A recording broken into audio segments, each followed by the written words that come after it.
નમસ્કાર મિત્રો, સ્વાગત છે તમારું ખેડૂત સમાચાર ચેનલમાં। આજના આ વિડીયોમાં અંબાલાલ પટેલ દ્વારા હોળી ધૂળેટી પહેલા વરસાદની મોટી આગાહી કરવામાં આવી છે। ત્યારે કેવો વરસાદ પડશે અને ક્યાં ક્યાં પડશે તે તમામ માહિતી વિશે આ વિડીયોમાં વાત કરીશું, તો વિડીયોને છેલ્લે સુધી જોતા રહેજો।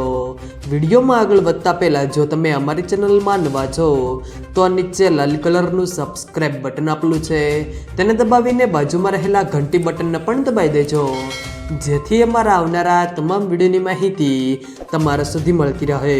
તો ચાલો શરૂ કરીએ આજનો આ વિડીયો। ગુજરાતમાં ગરમી વચ્ચે ફરી કમોસમી વરસાદની આગાહી કરવામાં આવી છે।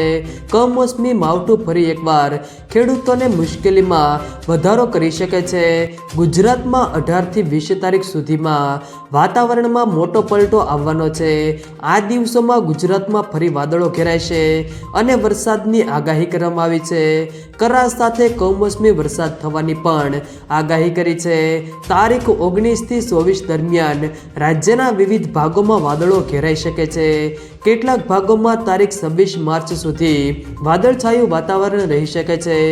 આ સાથે તેમણે જણાવ્યું કે પશ્ચિમી સૌરાષ્ટ્રના દરિયા કિનારાના ભાગોમાં પવન વધુ રહેશે, કચ્છના ભાગોમાં પવન વધુ રહે અને વાદળ રહેવાની શક્યતાઓ છે।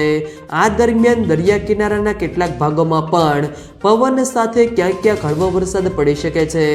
વધુમાં કહ્યું કે દક્ષિણ ગુજરાત અને દક્ષિણ સૌરાષ્ટ્રના ભાગોમાં વાદળછાયું વાતાવરણ રહેશે, પરંતુ 18 થી 20 માર્ચમાં ફરી એકવાર હવામાન પલટાશે।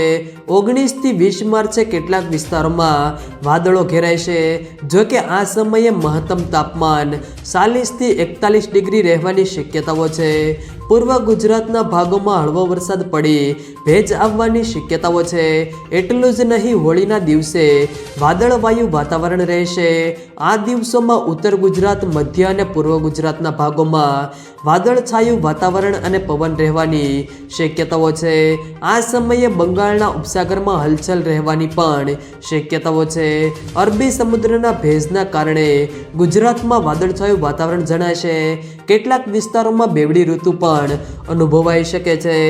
જો મિત્રો વિડીયો પસંદ આવે તો વિડીયોને લાઈક કરો, તમારા મિત્રો સાથે શેર કરો અને જો તમે અમારી ચેનલમાં નવા હો તો ચેનલને સબસ્ક્રાઈબ જરૂર કરજો, જેથી અમારા આવનારા તમામ વિડીયોની માહિતી તમારા સુધી મળતી રહે।